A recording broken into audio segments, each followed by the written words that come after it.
Halo teman-teman trader dan investor, selamat datang di channel cuan-cuan saham di hari yang masih melelahkan ya. Tapi udah agak mendingan sih. Hari ini hari Selasa, tanggal 10 Agustus 2021. Seperti biasa, nanti kita akan menganalisa IHSG yang diturunin sama Bukalapak dan juga beberapa saham pilihan. Nanti saya bahas juga tentang Bukalapak ini. Buat teman-teman yang mau kasih donasi, tip atau support untuk cuan-cuan saham, bisa caranya tinggal klik link Sosiabase di deskripsi. Terus teman-teman bisa kirim donasi dan juga bisa kirim pesan pribadi untuk saya. Terus buat teman-teman yang ada pertanyaan, kritik atau saran, silakan sampaikan aja via komen YouTube atau DM Instagram. Nanti setiap pertanyaan teman-teman akan saya jawab pasti kalau saya sudah ada waktu. Terus juga jangan lupa support terus channel cuan-cuan saham dengan cara like, comment, share, dan subscribe. Karena support teman-teman itu gratis, tinggal klik-klik aja. Tapi itu sangat berarti buat konten kreator seperti saya ini. Seperti itu. Jangan lupa juga nyalain notifikasinya, karena akan ada konten setiap hari, Senin sampai Jumat. Analisa harian, Sabtu dan Minggu, konten spesial. Seperti itu. Dan langsung aja kita akan masuk ke IHSG dulu. Seperti biasa kita ke transaksi dulu. Hari ini turnovernya 12,667 triliun, masih bagus, 12 triliun ya. Pasarnya masih rame. Dengan pergerakan asing hari ini di IHSG total net buy tapi sangat tipis sekali ya, cuma 13,4 miliar. Kalau kita lihat indeks lain, apalagi indeks regional ya, hari ini harusnya hijau semua. Bisa dilihat dari Tokyo, Hong Kong, Shanghai, Singapura tuh semuanya hijau. Cuman IDX doang alias IHSG alias Jakarta karena ada biang keroknya datang rusuh bursa ya, itu ya, Bukalapak itu serius. Masuk ke saham-saham yang dibeli asing, ada Astra, lalu Bank BCA, Kalbe Pharma, TBIG, Bank Mandiri, dan Ace Hardware. Ada juga BRPT. Masuk ke yang dijualin asing masih sama, Bukalapak yang ARB, dan asing keluarnya tapi semakin reda kalau dibandingkan kemarin. Lalu Bank BRI 108,2 miliar, Tower 24,6 miliar, Adaro 13,9 miliar, Unilever 11,6 miliar, HMSP 10,3 miliar, Telkom 8 miliar. Untuk yang pembahasan tentang Bukalapak bikin turun, nanti saya bahas di Bukalapak aja waktu time frame Bukalapak, waktu saya bahas saham Bukalapak.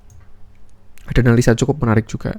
Nah, untuk sekarang kita akan menganalisa fokus teknikal dari IHSG dulu, seperti itu. Yang harusnya hari ini tuh juga hijau, tapi gara-gara ada biang kerok ya.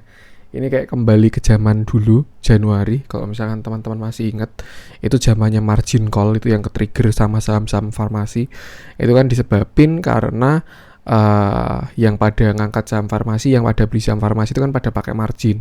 Terus habis itu farmasi ARB yang pakai margin nggak bisa keluar, akhirnya yang di for sell saham-saham lain. Terus sampai semuanya ke snowball nih ya, waktu IHSG di sini. Snowball tuh semakin besar, semua kena dampaknya, akhirnya saham-saham pada ARB, terus akhirnya bottomingnya cepet juga. Mungkin sekarang kayak gitu, tapi tidak separah dulu ya. Kalau dulu dilihat aja turun berapa persen, ini dari 6.500 sampai 5.700. Kalau sekarang ya, pertama kalau menurut saya memang karena kemarin tuh kena resisten dan belum berhasil breakout di 6250 ini cukup kuat memang. Itu yang pertama. Yang kedua, karena memang Bukalapak ada bantingan ya, alias ada yang jualan atau ada yang take profit, seperti itu. Sampai kapan? Ya kalau menurut saya maksimal harusnya sampai besok ya. Karena nanti kalau misalkan si Bukalapak kan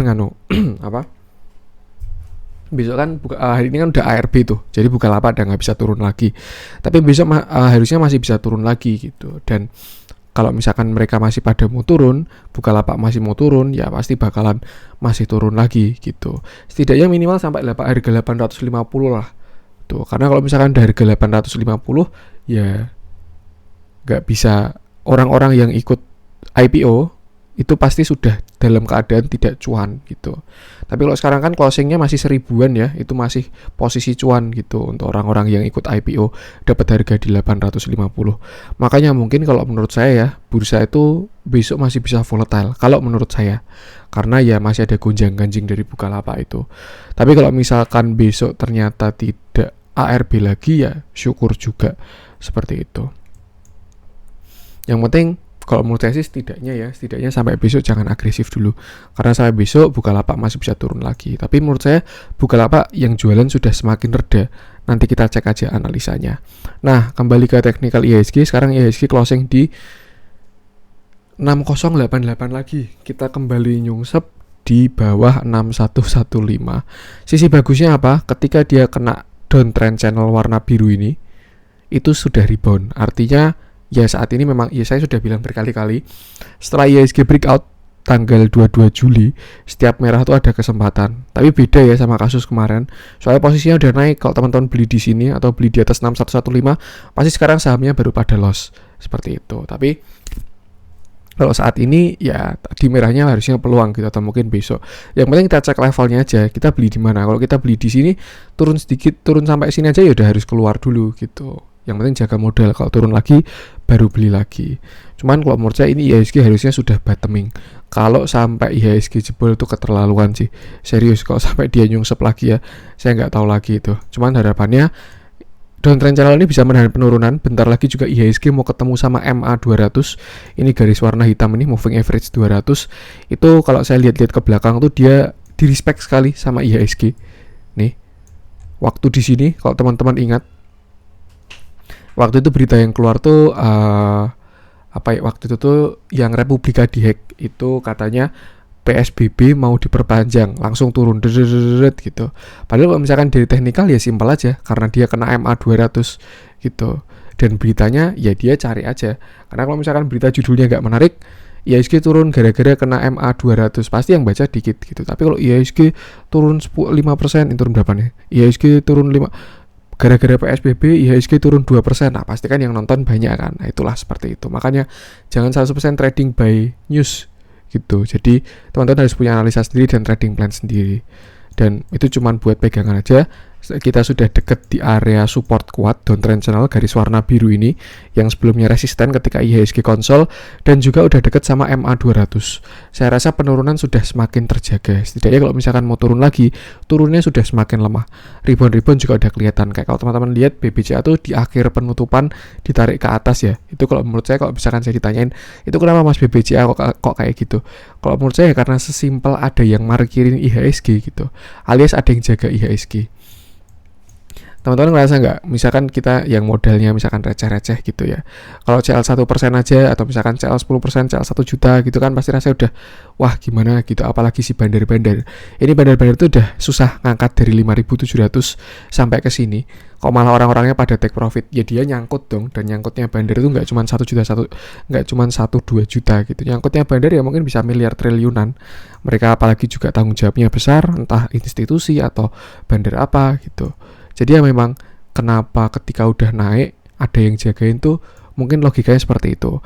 Nah, tapi kalau misalkan memang nanti bandarnya akhirnya jadilah nggak saya jagain dulu, biarin turun dulu, itu makanya kenapa ada pattern-pattern namanya kayak misalkan double top atau misalkan inverted cup handle, karena kayak gitu dia belum sempat keluar, porsi masih ada udah turun, terus sama dia diangkat dulu terus keluar lagi, nah itu baru keluar semua. Ya kira-kira kayak gitulah.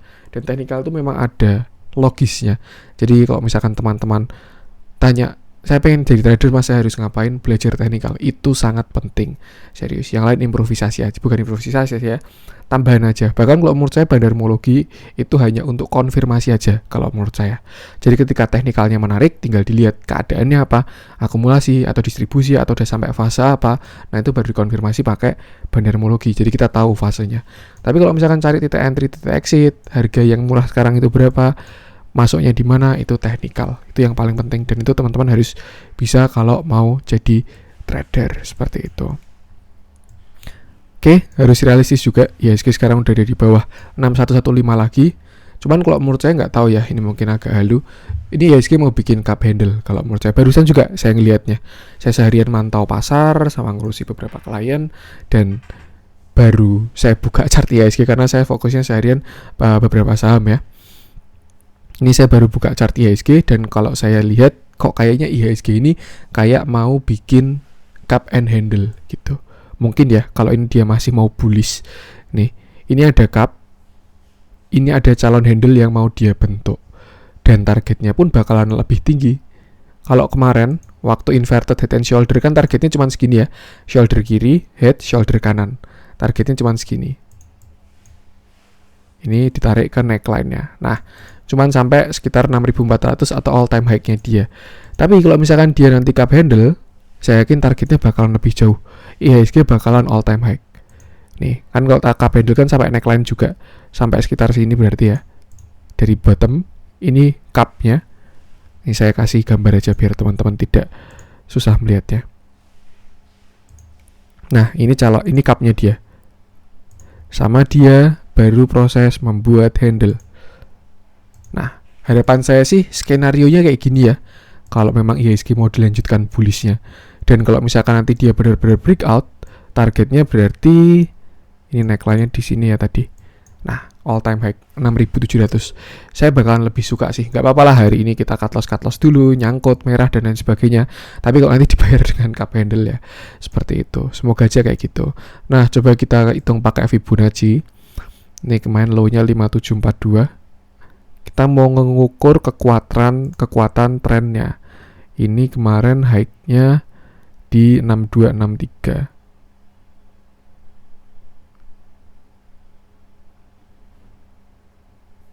Nah, pas 6263.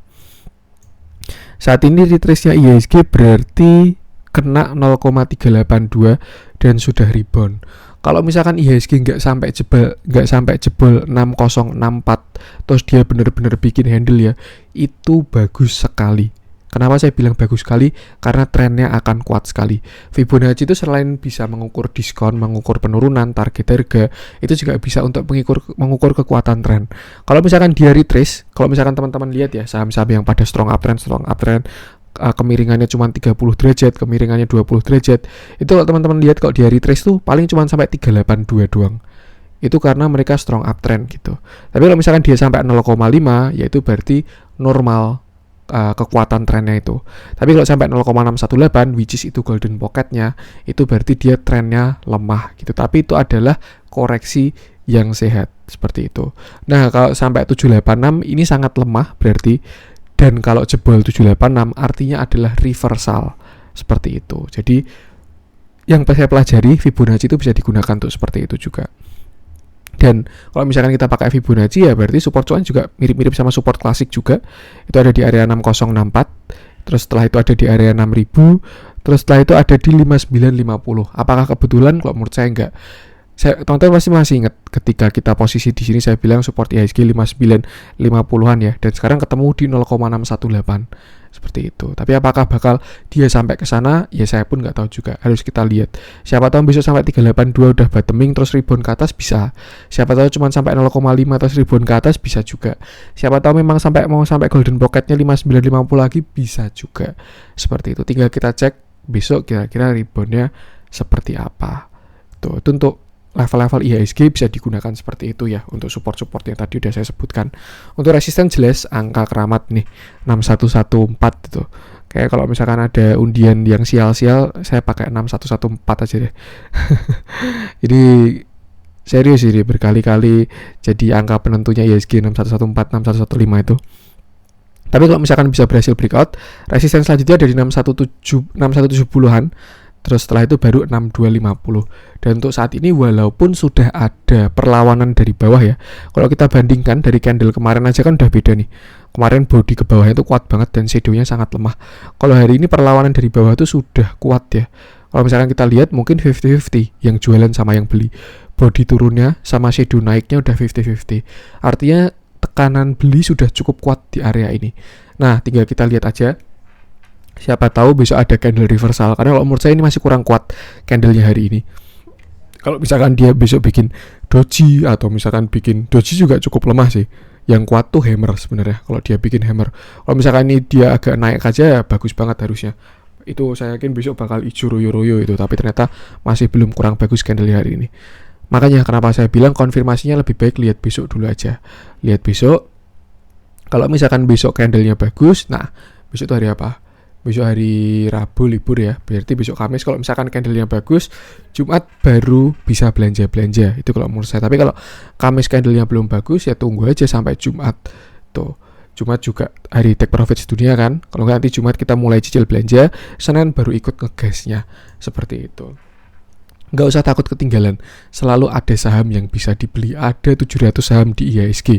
Kalau teman-teman takut kehilangan, beli semuanya satu lot gitu. Dah, nanti ada yang merah, ada yang hijau, beli semuanya pokoknya. Itu nggak bakal ketinggalan momentum apapun. Mau ada yang ARA 7 hari 7 malam, ARB 7 hari 7 malam, semuanya punya sahamnya. Itu kalau teman-teman nggak mau ketinggalan. Tapi tenanglah, nggak usah takut ketinggalan. Karena trading itu maraton. Bukan sprint ya, bukan cepet-cepetan kaya. Kalau teman-teman udah jago, kejar target silahkan. Tapi kalau misalkan teman-teman belum jago, ya ini tuh perjalanan jangka panjang. Ada proses di mana waktu loss dengan model segini, loss gini, terus juga menggunakan indikator ini, teknik ini, dan lain sebagainya. Tapi nanti semakin matang, semakin lama akan semakin oke. Dan yang perlu dijaga di saat seperti ini adalah psikologis. Seperti itu. Model oke lah perlu dijaga juga. Cuman kalau menurut saya yang paling penting adalah psikologis. Itu kalau misalkan sampai rusak psikologis, dah teman-teman kapok nggak mau trading lagi. Kalau menurut saya itu yang nggak bagus. Biasanya itu yang niatnya tidak kuat di awal.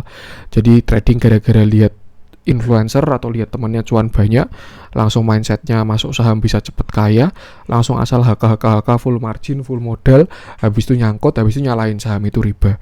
Nah itu yang nggak bener ya. Tapi kalau teman-teman tujuannya bagus, mentalnya bagus, dan bisa menjaga psikologis, ya udah aman. Dan kalau prinsip saya itu selama masih bisa belajar, teman-teman itu kita tuh nggak rugi.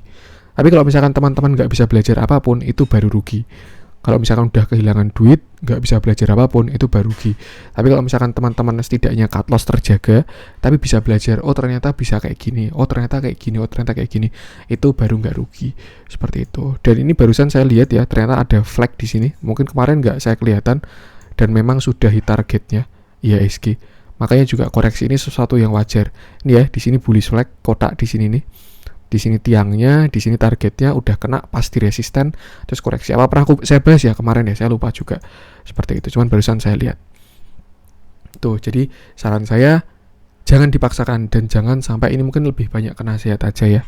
Karena memang pasarnya baru kayak gini, saya yakin teman-teman banyak yang pada kalau yang udah bagus terjaga pasti psikologisnya, cut loss-nya terhitung, profit-nya terhitung, dan ya udah gitu. Tapi kalau misalkan masih awal-awal baru kayak gini cut loss-nya banyak, saya pun juga pernah merasakan kalau dulu tuh, dan dari situ saya baru bisa belajar.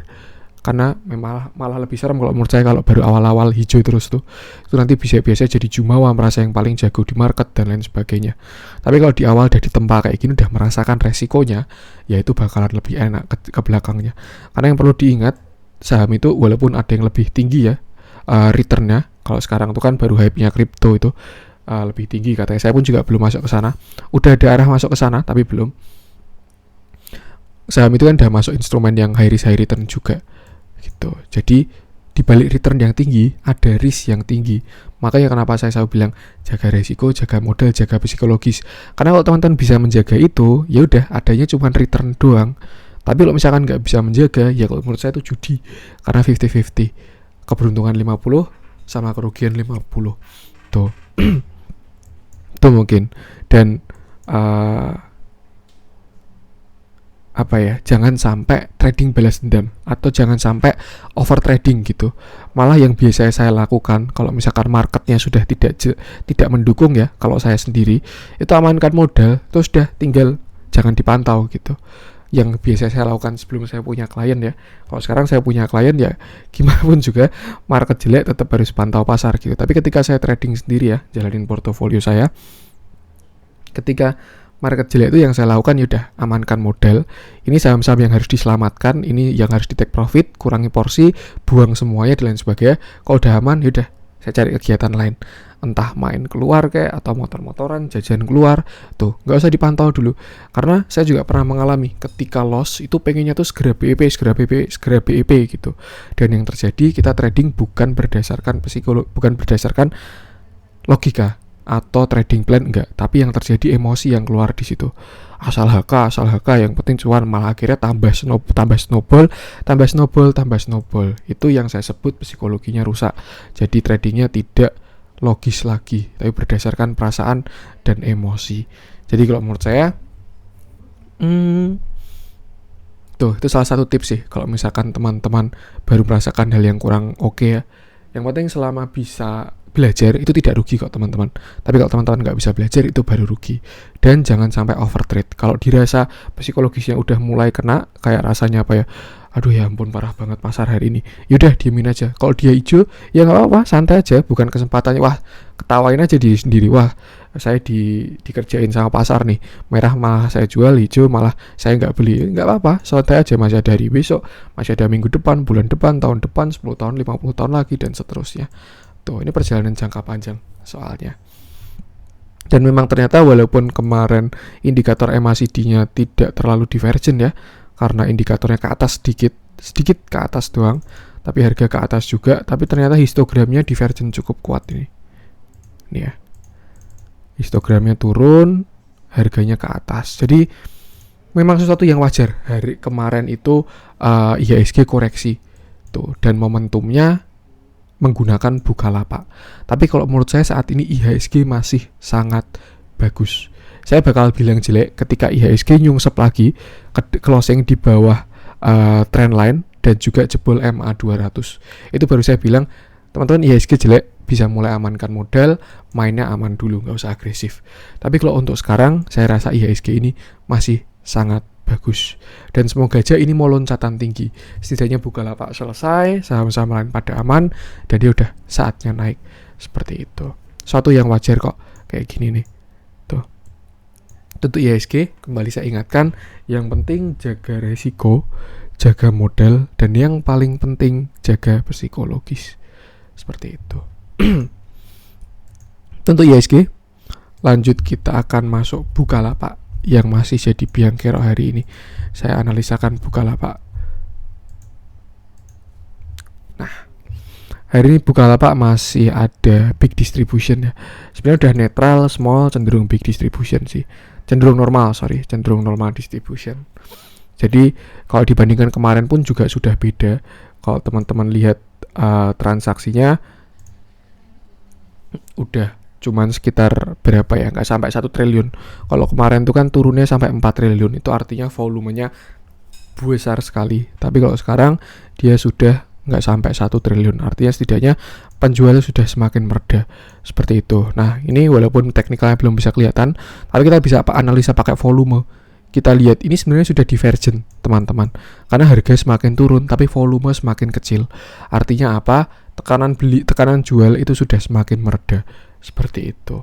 Dan lagi kayak gini, kemarin Bukalapak itu kan tadi sudah saya jelaskan juga di IHSG ya. Cuman mungkin saya ulangi karena ini baru bahas Bukalapak. Nah, book building Bukalapak atau IPO Bukalapak itu kan di 850 ya. Ini pas 850. Saat ini orang yang ikut IPO itu pasti average-nya tuh 850 semua gitu. Beda ya sama yang teman-teman antri di ARA kemarin. Itu juga lucu juga sih. Maksudnya nggak tahu sih. Ya rawan bantingan aja kayak gitu itu. Dan ternyata bener volumenya gede, bandar makan ngasih semua gitu. Tapi orang-orang yang ikut IPO average-nya tuh 850. Artinya apa? Kalau misalkan dia sampai di bawah 850, pasti Bukalapak, pasti yang pada punya saham semuanya rugi, nggak ada yang untung, kecuali dia udah dari bond kecil gitu ya, itu baru ada yang untung. Tapi harusnya nggak ada yang untung. Dan ketika udah rugi ya saya yakin pun juga pasti bakal semakin reda penjualannya. Setidaknya smart money, big fund tidak jualan lagi karena posisinya sudah rugi yang punya di harga average IPO seperti itu. Cuman nggak menutup kemungkinan juga sama dia Bukalapak ini diturunin terus sampai angka berapa itu buat mengocok retail ya, biar retailnya akhirnya menyerah. Udahlah saya keluar aja lah, ini perusahaan rugi. Akhirnya keluar, retailnya nggak punya prinsip. Di awal bilangnya, wah Bukalapak ini nanti bisa jadi Amazon, bisa jadi bla bla bla bla. Tapi udah ARB kayak gini, saya nggak menyindir siapapun, ini cuma lucu-lucuan aja. Tapi ketika udah ARB kayak gini, wah perusahaan merugi, harus kembali ke fundamental dan lain sebagainya. Itu nggak benar ya. Karena memang trading itu permainan psikologis. Dan kalau menurut saya retail Bukalapak ini baru dimainkan psikologisnya seperti itu. Kan bakalan lebih enak kalau retailnya udah keluar ya. Kan retail kan ada yang ikut IPO juga. Kalau sama bandar diturunin terus, retailnya akhirnya cut loss semua, barang punya siapa? Punya bandar semua dong. Dan habis itu tinggal diterbangin sama dia. Ngangkatnya lebih ringan daripada sekarang retail-retail masih pada dapat barang IPO ya. Itu ngangkatnya lebih berat. Seperti itu. Saya yakin nanti kalau misalkan udah sampai 850 bakalan semakin reda. Tapi kalau misalkan skenario-nya memang mau dibikin turun dalam dulu juga nggak tahu. Yang penting nanti kita cek teknikalnya. Cuman at least kalau dari analisa volume dan price sudah semakin bagus. Teman-teman bisa lihat sendiri. Saya sering bilang juga, ini indikator pelemahan pertama selain divergen ya. Volume ini juga bisa. Dia semakin turun, tapi volumenya semakin kecil. Tuh, besok tinggal kita lihat aja ini mau gimana Bukalapak. Nah, hari ini kan closing 1035 ya. Berarti besok kalau ARB ada di belum sampai 850 sih. Makanya saya bilang santai dulu aja. Besok kalau ARB ada di 965. Tuh, kalau misalkan besok dia ARB, nanti tinggal kita lihat aja dia masih mau turun dengan volume besar atau udah volume kecil dan ada yang nampungin. Nah, itu udah tanda-tanda seperti itu. Kalau menurut saya ini Bukalapak ini masih bagus sekali. Kalau kita melihat benchmark dari saham-saham teknologi yang ada di IHSG maupun di luar negeri ya. Kalau menurut saya masih bagus sekali. Saya yakin ini saham bakal diterbangin. Tuh. Dan berdasarkan analisa saya, walaupun teknikalnya belum keluar, saya rasa seperti itu. Saya cuma sesimpel membandingkan dengan benchmark saham teknologi lain yang setipe dengan Bukalapak. Tapi kalau misalkan dihitung pakai fundamental pun juga hitungannya beda sama saham-saham manufaktur ya. Ini hitungannya udah beda. Kan kalau startup kan ada yang hitungan dari penggunaan, terus ada yang dari gross penjualan dan lain sebagainya. Dan saya nggak begitu paham sampai situlah. Cuman kalau menurut saya ini maker atau bandar itu sedang bermain seperti itu. Jadi diturunin dulu biar retail-retail yang pada ikut IPO juga pada take profit, pada keluar. Nah, barang udah dipegang bandar semua, tinggal naik ke atas seperti itu. Coba yuk kita lihat sesuatu ya. Hari ini yang nampung AK, AT, LG. Apa yang terjadi kemarin coba? Saya juga belum ngecek, jadi saya nggak tahu juga. Yang besar berarti itu ya, AK, AT, LG, DH, KZ. Nah, apa yang saya teman-teman lihat? Nah, saya juga lihat sesuatu. Ada yang nampungin si Bukalapak ini. Nih, AK ini konsisten. Dan ciri-ciri bandar itu apa? Dia itu konsisten. Beda sama big money ya. Big money kalau teman-teman punya orang yang crazy rich bisa ngangkat harga terus langsung buang. Itu kok big money. Itu namanya big player. Tapi bedanya bandar mainnya nggak kayak gitu. Kalau big player memang mainnya biasa kayak gitu. Dia kumpulin barang, dia angkat, langsung habis itu dia jual. Tuh, kalau big player kayak yang sering ada di story itu ya. Salam pelopit lekan-lekan. Nah, tapi kalau bandar itu beda. Salah satu ciri-cirinya adalah konsisten. Nih, walaupun dia bisa ganti baju, hari ini nampungnya pakai AK, besok nampungnya pakai yang lain, besok nampungnya pakai yang lain, bisa. Tapi kalau yang saya sudah lihat ya, AK ini nampungin barang. Seperti itu. Saya juga nggak tahu juga dia mau nampungin barang sampai average berapa. Karena kalau menurut saya kalau ditampung lebih bawah, ya pasti lebih enak dong, average-nya lebih bagus.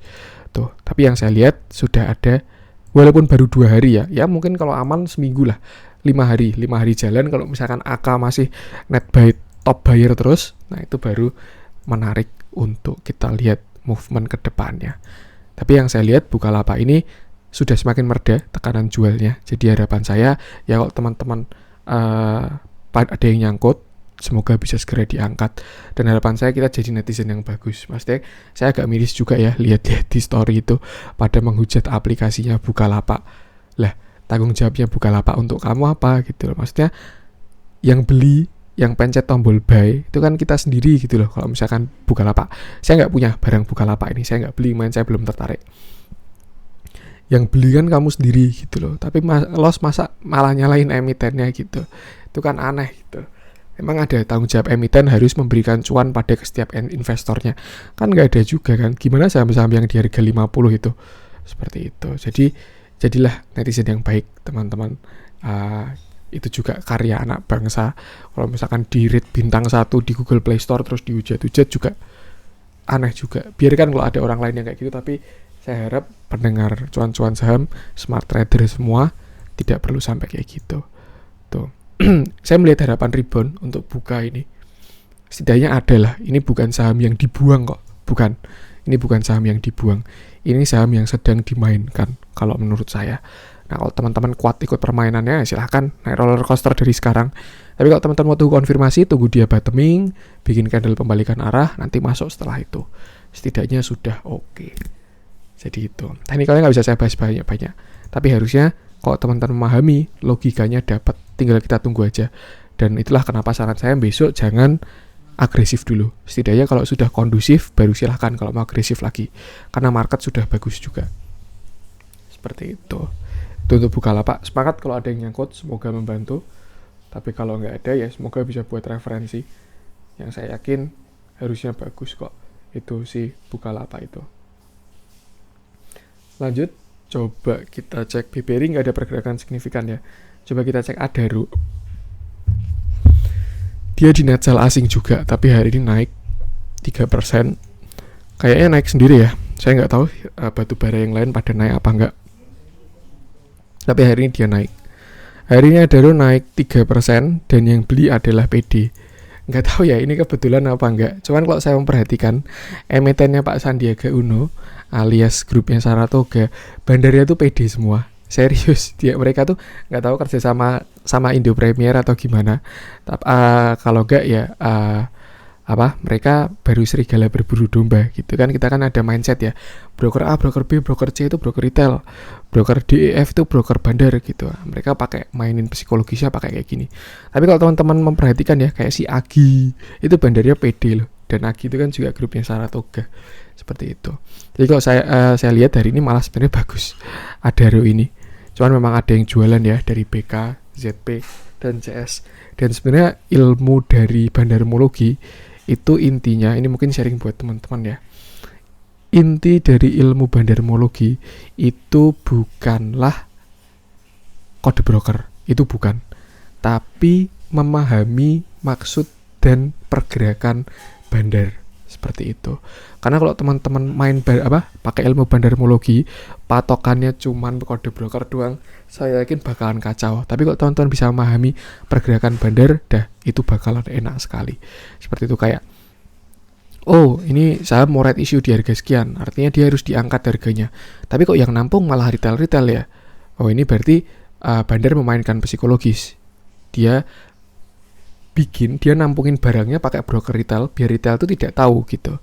Nah, nanti ketika harga sudah tinggi, dari broker retail dia jual ke broker sultan, dan di situ retail berpikiran, wah ini saham baru diakumulasi nih, sama dia dibuang barangnya, dan dia sudah keluar semua. Tuh, jadi buat teman-teman yang masih baru di bandarmologi, saya juga bukan ahlinya. Ya saya bisa sih, tapi nggak kalau yang di atas saya jauh lebih banyak. Serius, saya pun juga masih belajar. Cuman yang saya ingatkan kalau teman-teman baru di awal bandarmologi, jangan hanya melihat kode broker. Karena kalau teman-teman bermain kode broker, ya saya yakin bakal kacau seperti itu. Karena apa ya? Ya logikanya gini lah, kalau bandar tahu bandarmologi itu kode broker, ya pasti dia memainkan psikologis dong. Itu sesimpel aja kayak gitu kalau dia mau melawan retail ya. Seperti itu. Jadi kalau saya lihat Adaro ini masih bagus. Dan yang lebih gila lagi apa? Kalau misalkan ini teman-teman bandarmologinya kacamata kuda ya, ini pasti udah lihat ini jelek gitu. BK, ZP, CS jualan ke PD gitu. Ini PD-nya bukan retail. Kalau PD yang retail biasanya udah berjejer broker-broker retail. 1 sampai 5 itu top buy retail, terus volumenya, valuationnya kecil-kecil. Itu biasanya tanda-tanda dari retail. Tapi kalau kayak gini, ini bukan PD retail. Dan kalau teman-teman lihat, hari ini pun terjadi akumulasi dari summary-nya si Adaro. Penjualnya ada 40 broker, pembelinya ada 20 broker. Kesimpulannya akumulasi. Cuman kalau dari valuation sama volumenya, cenderung normal distribution. Tuh, kalau menurut saya masih menarik Adaro ini. Dan saya sudah yakin, saya kira bakal rebound dari yang sini, garis tren hijau ini. Tapi ternyata belum. Seperti itu. Cukup menarik. Dan kalau menurut saya patternnya Adaro sekarang ini adalah ascending triangle. Yang saya garis nih ya. Nih. Dia resisten ada di sini 1400 dan supportnya ada di arah yang ke atas ini. Seperti itu. Jadi kalau misalkan nanti dia breakout, targetnya ya setinggi swingnya ini mirip-mirip lah sama cup handle, targetnya sama sekapnya. Intinya bagus Adaro ini tuh. Kalau misalkan teman-teman mau masuk, bukan cuma Adaro sih, semua saham batu bara, karena saya bilang kalau trading di saham komoditas itu ya ikutin harga komoditasnya, dan teman-teman silahkan cek lah harga komoditas batu bara itu udah jauh lebih tinggi daripada waktu Adaro ada di harga ini 2019, ini 2018 nih, udah lebih tinggi daripada waktu Adaro di harga 2.500 tuh. Kalau misalkan teman-teman ada uang nganggur, mau invest di mana, kalau menurut saya masih cakep saham-saham batu bara ini. Tapi saya juga prinsipnya bukan invest ya, karena saya trader. Jadi kalau misalkan memang pergerakannya sudah nggak bagus, ya jangan di hold terus. Karena kalau menurut saya konsep saya mau beli saham A dan hold 5 tahun, ya itu nggak bagus juga gitu loh. Oke lah, misalkan dari tahun pertama sampai tahun keempat saham A itu cuan 10.000%. Tapi tahun keempat sampai tahun kelima itu setahun dia ARB terus. Terus gimana? Apa iya kita take profitnya mau tahun kelima? Kalau saya enggak, karena saya bisa teknikal, ya ketika tren itu rusak, itu sudah bukan waktunya untuk menghold harga lagi, seperti itu. Jadi ya mungkin mindset yang tadi kayak, karena masih banyak pertanyaan pada saya ya, Mas saya mau hold saham 5 tahun, 10 tahun ke depan nih, enaknya beli apa ya gitu. Ya saya juga susah juga jawabnya, karena saya nggak pernah kayak gitu ya. Saya cuma pilih saham yang bagus, teknikal bagus, katalis bagus, semuanya bagus. Kalau misalkan mau swing, masuk di posisi yang bagus, dah ikutin aja sampai dia trennya rusak. Seperti itu. Dan ini kalau menurut saya Adaro ini baru mau jalan. Tuh, tapi ya dia memang kalau konsol ini belum ngebut ya. Kalau yang enak emang buy on breakout. Tapi percayalah kalau teman-teman belinya buy before breakout atau buy on weakness kayak gini, average-nya bakalan lebih bagus. Seperti itu. Kemiringannya pun juga mulai naik ini si Adaro ini. Kayak dia mau mulai kejar target. Yang pertama trennya di sini, dia ke sini. Yang penting itu, kalau misalkan teman-teman buy on breakout, bisa beli setelah dia breakout 1400, saya yakin bakalan jalan Adaro ini beserta saham-saham batu bara yang lain. Tapi kalau buy on weakness, sebenarnya sekarang dia di support sekitar 1300-an itu support dia. Tuh. Dan sekarang dia 1340. Tapi kalau misalkan jebol ya berarti ada di sekitar ya 1300-an lah pokoknya. Tapi kalau jebol 1300-an berarti bisa sampai ke garis yang ini lagi. Tapi tinggal diukur lagi. Kalau tren, kalau mau buat trading aja, ya kalau udah deket-deket area resisten sini tinggal dijual aja. Nih di sini kan resisten. Saya yakin pergerakannya bakalan semakin terbatas. Nah, langsung jual aja di sini. Tapi kalau mau hold swing, bisa buat jangka panjang. Mungkin nanti skenario-nya kayak gini. Dia ini breakout ke sini dulu, atau entah bisa gini, terus turun retest dulu, terus baru jalan. Jadi bisa. Ini skenario pertama. Kalau skenario 2 mungkin kok terlalu kuat ya. Kalau terlalu kuat dia bisa sampai kayak gini. Terus habis itu retest dulu. Nah, terus habis itu baru to the moon. Itu bisa juga. Cuman kalau yang saya lihat ini arahnya sudah ke atas untuk saham-saham Adaro dan saham-saham batu bara. Seperti itu. Jadi masih oke lah untuk Adaro ini. Seperti itu. Untuk Adaro. Lanjut coba kita cek Unilever. Nanti saya cek lagi kalau udah 4100. Karena kalau saya ingat saya target penurunannya Unilever itu ada di 4100. Itu karena inverted head and shoulder ya. Kita coba cek. Nah, ITMG juga nih. Nah, batu bara malah oke-oke nih. ITMG juga naik. Walaupun dijualin asing ya. Tapi dijualinnya kecil banget. Ini asing retail mungkin ya.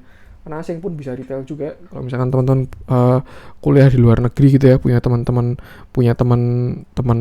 luar negeri yang KTP-nya luar negeri, suruh aja bikin akun di IHSG, di BEI. Nanti trading di Indonesia udah jadi asing tuh. Tuh. Oke, ini ada sesuatu, kalau yang saya lihat ada tanda-tanda koreksi untuk ITMG ini. Gak tahu tapi terjadi atau enggak. Syaratnya nggak terjadi gimana? Kalau misalkan dia bikin volume yang lebih besar lagi. Tuh, kalau misalkan nanti tiba-tiba dia bikin volume besar ya udah batal berarti. Tapi kalau nggak bikin volume besar, ya saya rasa bisa ke sekitar 15 ribuan lagi. Kenapa? Karena udah ada anomali volume. Nah, harga ke atas, tapi volumenya semakin melemah. Artinya naiknya tidak didukung oleh kekuatan pasar. Tapi kalau dilihat dari indikator osilator juga masih belum divergen ya. Dikit sih. Ini indikator ke samping, tapi harganya ke atas. Tuh, jadi mungkin dia mau meretest lagi 15.600. Dan kalau mau masuk bagus di sana sih. 15.600 itu harusnya oke untuk ITMG. Ini juga saham batu bara yang paling bagus dan dia udah jalan duluan ya. Karena memang paling moncor penjualannya. Karena 80% penjualannya TMG itu ke luar negeri, jadi dia ngikutin harga Newcastle. Paling relevan sama harga Newcastle. Ini juga hari ini TMG ada big distribusi, cuman kalau menurut saya dari teknikal masih oke sekali. Memang terlihat mau koreksi kok ini TMG kalau menurut saya, tapi bisa dibatalkan juga kalau tiba-tiba ada volume yang sangat besar. Itu syaratnya kalau mau membatalkan koreksinya dia, seperti itu. Base entry-nya itu tadi sekitar 15.850 sampai 15.600. Tapi kalau mau buy on breakout, tunggu setelah dia breakout 17.000. Kalau target berapa mas? Kalau saya pribadi ngeset target ITMG itu sampai ke sini. Nih. Sampai 23.000. Kenapa? Pertama dia harus nutup gap.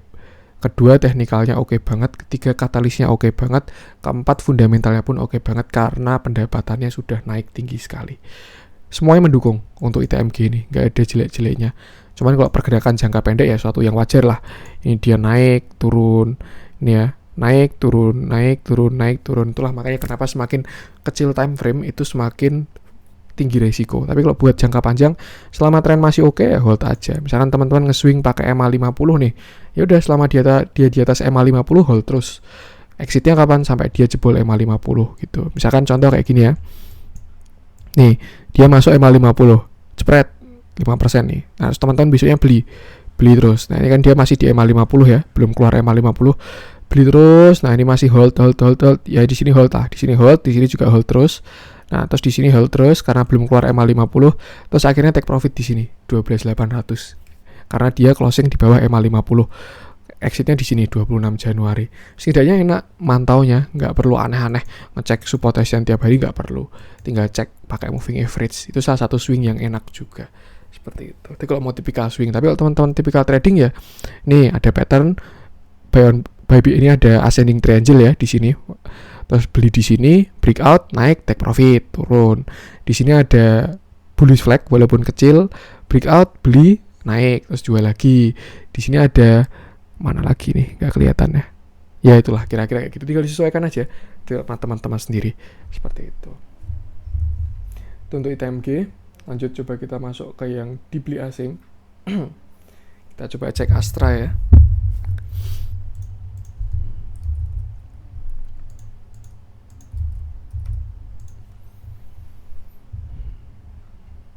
Ini kayaknya saham yang saya bahas nggak banyak-banyak. Yang penting-penting aja, karena tadi saya sudah bahas banyak ya. Seperti itu. Takutnya kepanjangan kontennya nanti membosankan. Nah, ini Astra ini sedang bermain-main dengan divergen ya. Kalau saya lihat ya, nih. Indikatornya udah ke atas terus dari tanggal 2 Maret tuh. Tapi harga masih ke bawah terus. Tinggal tunggu waktunya aja. Ini nanti breakout dan rebound. Dan mungkin ini patternnya adalah, nah, mungkin kayak gini ya. Falling wedge tuh, dan dia tinggal tunggu breakout aja. Mungkin ya kalau saya agak halu dan bisa terjadi besok bisa breakout. Kenapa? Karena ini barusan saya melihat ada bullish flag di sini.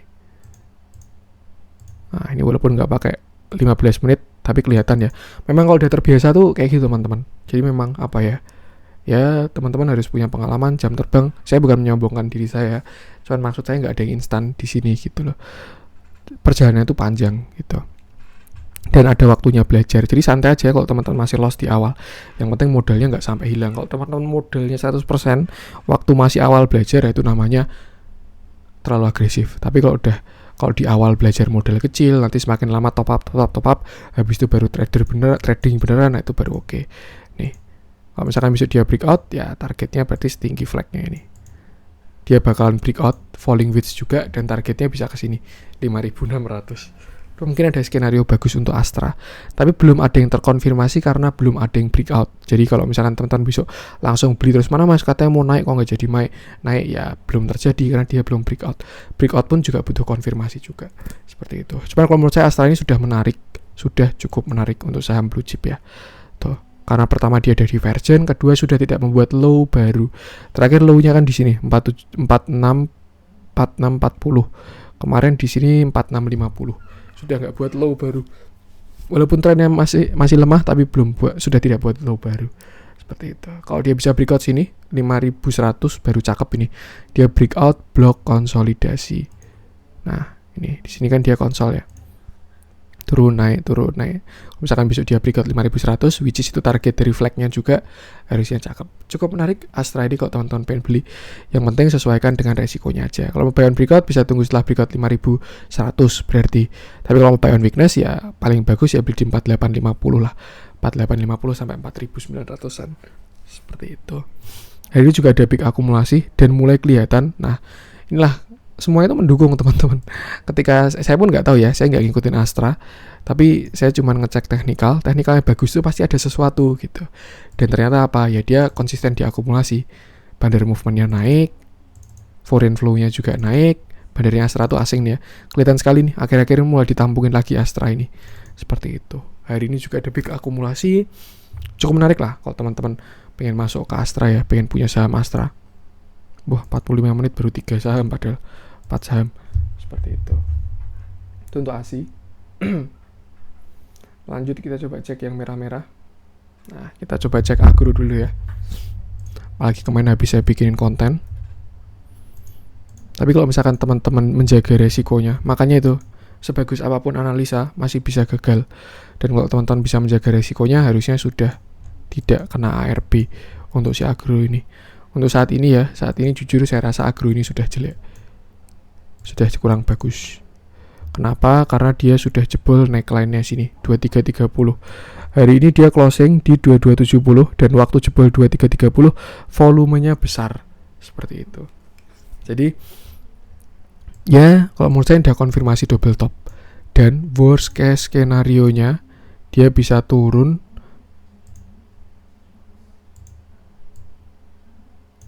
nih, mungkin perkiraan sampai ke sini sekitar 1780. Itu kalau dia mau ngabisin target dari double topnya ya. Tuh, bisa ke 1780. Tapi apakah bisa terjadi? Jelas bisa. Tapi apakah bisa tidak terjadi? Jelas bisa juga. Makanya kita harus pantau setiap hari kalau teman-teman trader ya. Seperti itu. Jadi saya melihat ada view sampai ke sini si agro ini. Kalau view jeleknya seperti itu karena dia udah jebol double top dan ini volumenya juga udah besar waktu dia jebol, seperti itu. Dan skenario penan kemarin berarti ya gagal gitu. Cuman harusnya kalau teman-teman kemarin ngikutin penannya, cut loss-nya nggak sampai di sini atau nggak sampai besok. Dia jebol 2500 udah harus cut loss, seperti itu. Sisi bagusnya dia udah masuk area oversold. Jadi mungkin besok dia bisa rebound ya. Dan kalau saran saya sih, kalau misalkan besok dia rebound, jangan beli tapi manfaatkan untuk exit. Itu kalau menurut saya. Tapi bebas juga saya kembalikan ke teman-teman. Nih, nggak ada divergent, hidden bullish nggak ada, regular bullish juga nggak ada. Jadi ya, apakah ini cerita berakhir untuk agro? Saya nggak tahu juga. Kita lihat ke depan. Cuman ini ada view kurang bagus karena dia jebol neckline-nya. Seperti itu. Untuk support terdekat berarti ada di sekitar sini, 2180. Dan sekarang area 2370 harusnya ya, 2370 sampai 2360 itu sudah jadi resisten. Seperti itu. Tapi kalau misalkan besok ada keajaiban, bandar narik lagi, kejar target ya. Intinya kalau agro masih mau bagus, harus closing di atas 2370. Dah, itu aja. Kalau misalkan besok closing jam 3 sore ya, 2370, itu agro masih bagus. Tapi kalau enggak, lebih baik exit aja. Itu kalau saran saya. Tapi keputusan jual beli saya kembalikan ke teman-teman. Seperti itu. Kita coba cek breeze. Ini lihat ya. Hari ini juga ada big distribusi dari si agro ini, dari broker MG, PD, CC yang nampung ini. Kelihatan ada big distribusi ya. Dan ini sopir galak ini, si MG ini.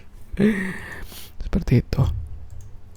Lanjut kita cek ke temennya si Breeze yang kalau menurut saya juga udah kurang bagus juga.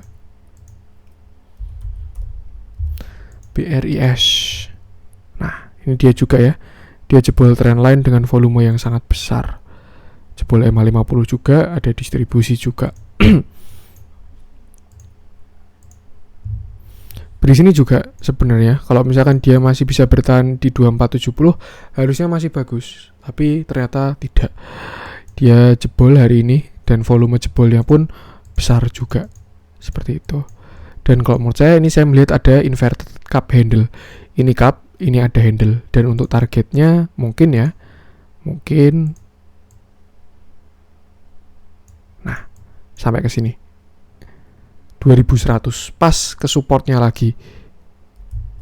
Ini kan di sini ada support ya waktu dia double bottom 1, bottom 2, terus di sini neckline-nya itu 2100 dan ini target penurunannya adalah ke 2100.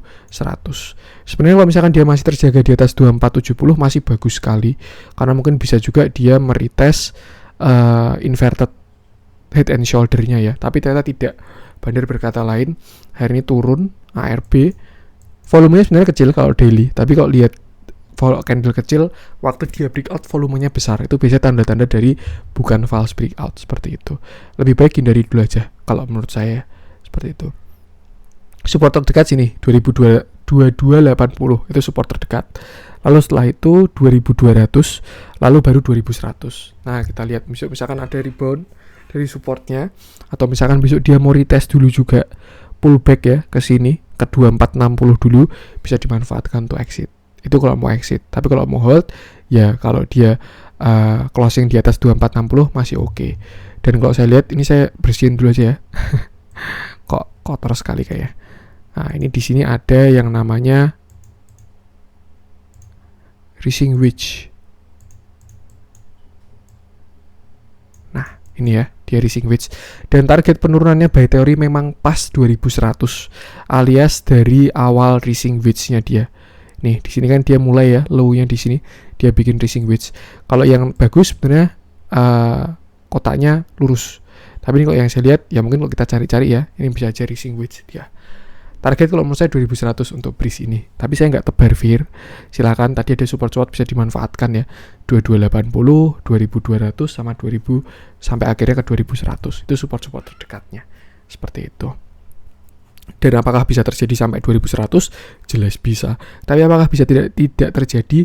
Jelas bisa juga. Seperti itu. Ini histogramnya juga divergent. Harga naik tapi di histogramnya turun ya. Sedangkan harganya naik. Seperti itu. Artinya naiknya sudah semakin lemah. Tuh. Hari ini juga ada distribusi. Itu untuk breeze. Yang penting jaga resiko aja. Lanjut kita coba cek. Kita coba cek yang hijau-hijau aja. Apa yang menarik ya? Back sekali ya. Ini beritanya baru pada mulai keluar. Kalau yang saya baca karena apa? Amazon mau masuk ke Indo, terus butuh partner bank mini gitu, terus katanya mau kerja sama Bex gitu. Kalau menurut saya agak gak masuk akal sih, karena apa? Karena dia BUMD aja. Maksudnya harusnya sih kalau kayak Amazon gitu, kalau kerjasama juga kerjasamanya pasti sama swasta sih harusnya kalau menurut saya. Tapi nggak tahu juga. Tapi rumor sudah keluar ya. Itu biasanya untuk manggil retail pada masuk. Jadi teman-teman hati-hati. Kalau teman-teman ada analisanya silahkan. Tapi kalau nggak ada analisanya jangan coba-coba beli hanya karena news. Itu kalau saran dari saya. Seperti itu. Dia juga masih ada gap di sini. Apakah dia bisa nutup gap sampai 87? Jelas bisa juga ya. Nih kalau nanti bantingan, biasanya nanti kalau beritanya sudah dikonfirmasi, itu bantingan ARB 7 hari 7 malam. Seperti itu. Kenapa hari ini dia bagus? Dan kebetulan saya juga ikut cuannya Bex hari ini ya. Karena memang cukup menarik Bex ini. Sebelumnya kemarin tuh dia mau bikin penan. Nih ya. Dia mau bikin penan. Tapi kemarin gagal gara-gara false breakout tanggal 6 Agustus tuh. Hari Jumat tuh ya. Dia gagal. Atau gini deh kemarin tuh patternnya. Nah, gini. Ini. Dia kan false breakoutnya di sini. 9 Agustus ya kemarin. Dia udah breakout tapi pasarnya jelek, akhirnya nyungsep lagi sampai 103. Yang sebelumnya penan, kalau menurut saya skenario udah berubah. Bukan penan lagi, tapi ascending triangle. Nih. Ada segitiga ke atas ya. Ini neckline-nya 108. Yang pasti, walaupun nggak ada berita apapun, Bex ini menarik dari technical gitu. Jadi, saya pun juga beli bukan karena berita ya. Karena saya screening, ini menarik. Risk reward-nya bagus, bungkus. Ternyata beritanya baru keluar. Tapi hati-hati aja. Ini kenaikannya juga semakin lemah volumenya. Mungkin ada tanda-tanda koreksi juga ya besok ya. Seperti itu. Dan ini kayaknya udah kena hit target ascending triangle-nya. Nah, targetnya sebenarnya di sini 115-an sampai 116. Tapi dia closing di 118 dan itu closingnya ditarik akhir-akhir. Jadi kayak maksa aja. closingnya ditarik akhir-akhir, terus beritanya pada keluar, nah besok pada TP dulu karena sudah terlihat divergent ya, seperti itu. Volumenya turun, ini juga indikatornya masih turun, jadi agak riskan kalau menurut saya back sini. Tapi kalau misalkan teman-teman mau masuk, harusnya masih oke juga. Tapi masuknya bukan di 118. Kalau misalkan dia koreksi ke 113, teman-teman pengen ikut swingnya ya, itu harusnya resiko masih oke. 113 sampai 109 lah, itu masih oke kalau mau untuk masuk BEX. Tapi kalau 118, kalau menurut saya itu sudah terlalu pucuk. Kenapa saya bilang oke? Karena ada pattern lebih besar lagi untuk si BEX ini. Nih ya. Harusnya teman-teman juga lihat kalau sering ngikutin cuan-cuan saham. Nah, sini aja deh. Ini dia ada cup handle. Tuh, dengan target di 138. Ini cup, ini handle, dan sudah breakout. Kalau menurut saya sudah breakout, volume breakoutnya bagus soalnya. Cuman teman-teman harus ingat juga waktu kemarin gudang garam ya, newsnya sudah keluar, tapi akhirnya ARB berturut-turut ya karena sudah dikonfirmasi newsnya batal seperti itu. Nggak ada yang mau mengakuisisi gudang garam. Akhirnya turun lagi dan ternyata itu cuma jebakan bandar untuk bikin dividend trap seperti itu. Tapi kalau dari volume daily bagus. Ini dia volumenya besar hari ini. Cuma 15 menitnya doang yang ada divergent.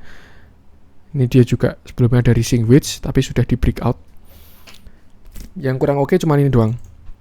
Sudah masuk area oversold. Jadi kalau menurut saya kalau mau masuk ke BEX bisa buy on weakness aja. Support terdekat itu 115. Support selanjutnya ada di sekitar 109 sampai 108. Kalau misalkan dijemput ke sana harusnya oke, tapi ingat stop loss jangan lupa. Dan kalau mau buat swing target ya ke sini 138. Tapi ingat ada resisten juga di sini. 124-nya ada resisten. Terus di sini juga 127 sampai 134 itu juga ada resisten. Jadi perjalanan harusnya tidak semulus itu.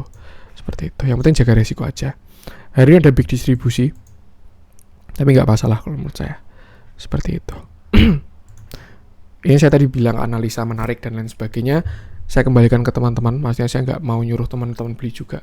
Kalau saya lihat ada yang menarik dan teman-teman beli, itu harapannya berdasarkan dari keputusan teman-teman sendiri. Jadi keputusan jual beli saya kembalikan ke teman-teman sendiri. Tapi kalau tanya analisanya BEX, ya karena ini. Seperti itu. Bukan karena Amazon mau masuk ke Indonesia terus kerja sama BEX, enggak ya, itu enggak. Tapi kalau misalkan benar-benar kejadian ya bisa juga gitu. Tapi kalau menurut saya bukan karena itu, karena memang teknikalnya menarik deh, sesimpel itu. Ya kalau teman-teman mau trading memang pegangannya teknikal, tapi hati-hati aja, worst case scenario dia bisa ke 90, ke sini ding 87 untuk nutup gap seperti itu. Itu untuk BEX. Lanjut, gitu juga itu ascending triangle itu. Nah, kita coba cek Antam aja ya. Karena udah cukup lama juga kontennya.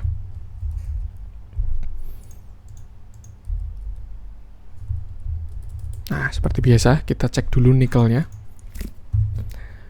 Hari ini Antam ngikutin batu bara. Setelah dia koreksi dalam, dia akhirnya rebound naik 3,54%. Volume reboundnya sih, kalau saya bilang juga lumayan bagus. Tapi tidak terjadi hidden bullish ya. Tuh. Tapi dia memang udah sampai support kuatnya, yaitu area 2200. Hari ini juga dia low-nya 2240 ya. Jadi suatu yang wajar karena kena support kuatnya. Mungkin nanti mau bikin triple bottom bisa juga. Misalkan dia mau bikin bottom lagi, satu lagi. Seperti itu. Pokoknya yang perlu diingat dari Antam adalah resisten kuatnya itu di 2700. Kalau teman-teman masih ada yang nyangkut di atas-atas, kalau Antam berhasil breakout 2700, saya jamin bakal kejemput. Kalau dia berhasil breakout 2700, itu PR-nya. Tapi kalau dia jebol 2100, ya lebih baik keluar aja sih. Kalau saran saya, seperti itu. Nih, mungkin skenario Antam mau bikin triple top ya, triple bottom bisa juga. Dan target kenaikannya memang sampai sekitar 3000-an. Nih, 3200 sampai all time high-nya dia. Bukan all time high sih, sampai high-nya dia. Seperti itu. Kita masuk ke nikelnya. Ini suatu yang wajar juga karena nikel kemarin barusan koreksi ya. Dia naik terus, kepentok, kena resisten. Terus akhirnya dia koreksi. Koreksinya tapi bagus juga. Dia pasti di mana nih? Ini pakai Fibonacci extension ya, bahasan kemarin. Untuk tren yang barunya udah patah. Nih, artinya sudah semakin melemah dia. Tapi sudah terjadi candle rebound pertama. Walaupun ini candle paling remah ya. Inverted hammer tuh candle rebound paling remah. Seperti itu. Tapi udah cukup menarik, setidaknya udah ada tanda-tanda rebound setelah kemarin turun dalam. Kalau ditanya Antam kenapa turun, ya jawabannya ini teman-teman, soalnya nikel kena resisten dan swing low. Dan kalau skenario saya sih, saya berharapnya ini nikel bisa cup handle ya. Jadi ini cupnya udah ada, tinggal dia bikin handle. Dan kalau nikel breakout 20.000, saya yakin Antam breakout 2.700, Inco breakout, saya berapa lupa angkanya Inco. Kalau Harem tuh kalau nggak salah 5.800 tuh bakal breakout semua dan kembali ke masa-masa jayanya. Dengan catatan nikelnya harus breakout. Jadi kalau menurut saya, kalau teman-teman mau mengincar momentum itu harus pantau harga nikelnya juga. Tapi sebenarnya nikelnya juga udah divergent ya, karena dia harganya udah di sini 1.800, tapi harganya Antam masih di sini. Tadi kan 18.000 ya. Tuh, tapi harganya Antam masih di sini. Harganya Antam masih 2.200-an. Harusnya kalau 2.200 harga nikel masih sama kayak waktu di sini. Tuh. Jadi memang sudah divergent dan momentumnya semakin kuat. Tinggal tunggu breakout aja. Sabar aja teman-teman. Tapi kalau misalkan ternyata nanti nikel ini bikin lower low, misalkan dia naik bikin lower high, terus habis itu lower low, dah itu wajib exit. Tuh. Karena dia nggak tahu mau kemana lagi. Siapa tahu dia mau bikin double bottom, bisa juga. Dia turun lagi sampai sini terus bikin bottom besar, bisa juga. Tapi kalau nikel udah bikin lower low, itu yang bahaya.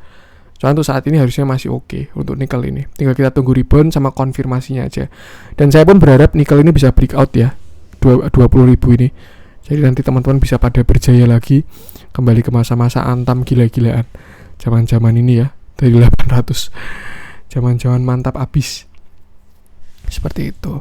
Tapi kalau kita lihat dari dalamnya, nah ini kalau saya rasa bandar ini baru markdown namanya.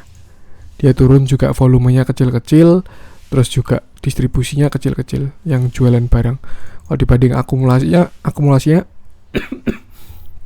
masih bagusan akumulasi ya. Masih oke sih. Kalau menurut saya seperti itu. Kalau misalkan nanti ternyata nikel bikin swing low, maksudnya bikin lower low, tapi Antamnya masih naik, bisa dimanfaatkan buat exit. Tapi kalau nikel sampai breakout, percayalah itu 3.000, 3.500 kejemput semua nanti untuk si Antam nih. Nikelnya baru berjuang aja. Jadi kalau teman-teman mau hold Antam, nah bisa dicek harga nikelnya seperti itu. Oke, mungkin itu dulu untuk konten hari ini. Ini juga Antam udah deket EMA 200 ya. Semoga bermanfaat. Mohon maaf kalau ada kurangnya. Jangan lupa jaga psikologis teman-teman. Support terus channel Cuan-Cuan Saham dengan cara like, comment, share, dan subscribe. Karena support teman-teman itu gratis, tapi itu sangat berarti buat konten kreator seperti saya ini. Oke, sekian dari saya. Kalau ada kurangnya mohon maaf. Dan salam cuan.